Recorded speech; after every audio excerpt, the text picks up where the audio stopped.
बजे थे। इस बड़े शोरूम का स्टाफ खाना खाने गया हुआ था।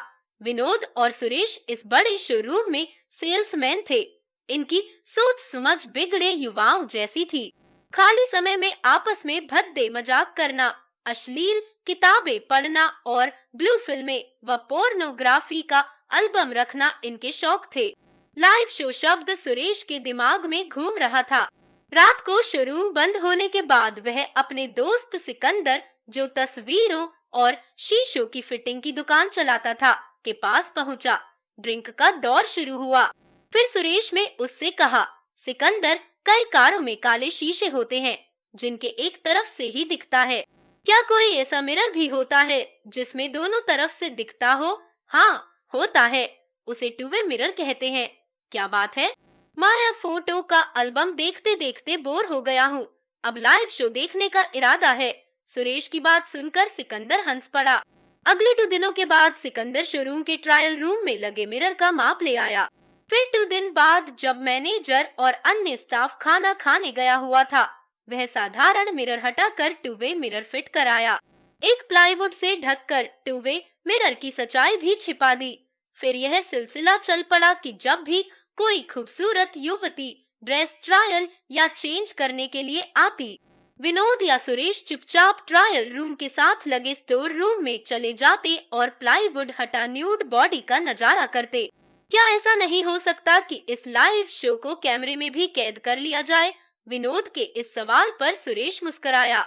अगले दिन उसके एक फोटोग्राफर मित्र ने एक कैमरा स्टोर रूम में फिट कर दिया। अब विनोद और सुरेश कभी लाइव शो देखते तो कभी फोटो भी खींच लेते। काफी दिन यह सिलसिला चलता रहा।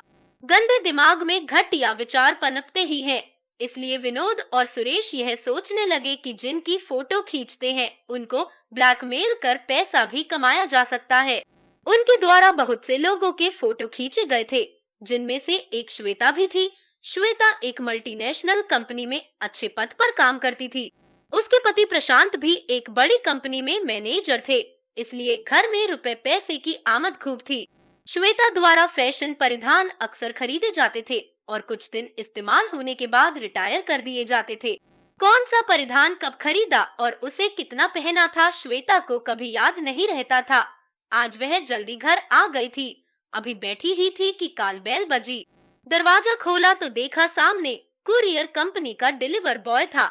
श्वेता ने यंत्र चालित ढंग से साइन किया तो वह लड़का एक लिफाफा देकर चला गया। श्वेता ने लिफाफा खोला तो अंदर पोस्ट कार्ड साइज के 2 फोटो थे। उन्हें देखते ही वह जड़ हो गई। एक फोटोग्राफ में वह कपड़े उतार कर खड़ी थी तो दूसरे में झुकती हुई एक परिधान पहन रही थी। फोटो काफी नजदीक से खींचे गए थे, लेकिन कब खींचे थे, किसने खींचे थे, पता नहीं चल रहा था। चेहरा तो उसी का था, यह तो स्पष्ट था, लेकिन कहीं ऐसा तो नहीं था कि किसी दूसरी युवती के शरीर पर उसका चेहरा चिपका दिया गया हो। तभी कॉल बेल बजी। उसने फुर्ती से लिफाफे में फोटो डालकर इधर उधर देखा। कहाँ छिपाए यह लिफाफा, वह सोच ही रही थी कि उसे अपना ब्रीफकेस याद आया। लिफाफा उसमें डाल उसने उसे सोफे के पीछे डाल दिया।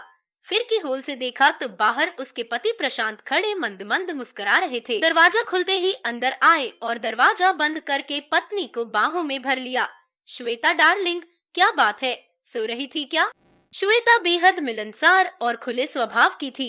पति से बहुत प्यार करती थी और प्यार का भरपूर प्रतिकार देती थी, मगर आज खामोश थी। क्या बात है, तबीयत तो ठीक है ना? जरा सिर भारी। हाँ, आप आज इतनी जल्दी कैसे आ गए? कंपनी के टूर पर गया था, काम जल्दी निबट गया इसलिए सीधा घर आ गया। चाय पियोगी? तुम आराम करो, मैं किचन संभाल लूंगा। प्रशांत किचन में चला गया। तभी श्वेता का मोबाइल बज उठा। एक अनजान नंबर स्क्रीन पर उभरा। क्या पता उसी फोटो भेजने वाले का नंबर हो, सोचते हुए श्वेता ने मोबाइल का स्विच ऑफ कर दिया।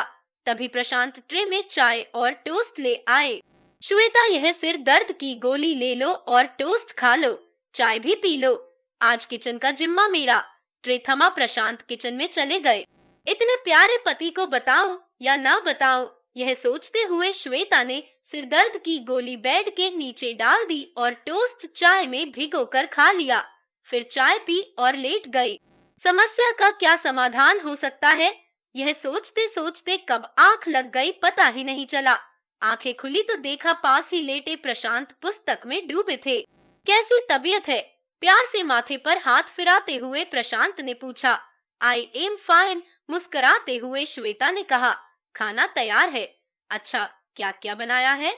जो हमारी होम मिनिस्टर को पसंद है। हंसती हुई वह किचन में गई। कैसरोल में उसके पसंदीदा पनीर के पराठे थे और चिकन करी और मिक्स्ड सब्जी थी।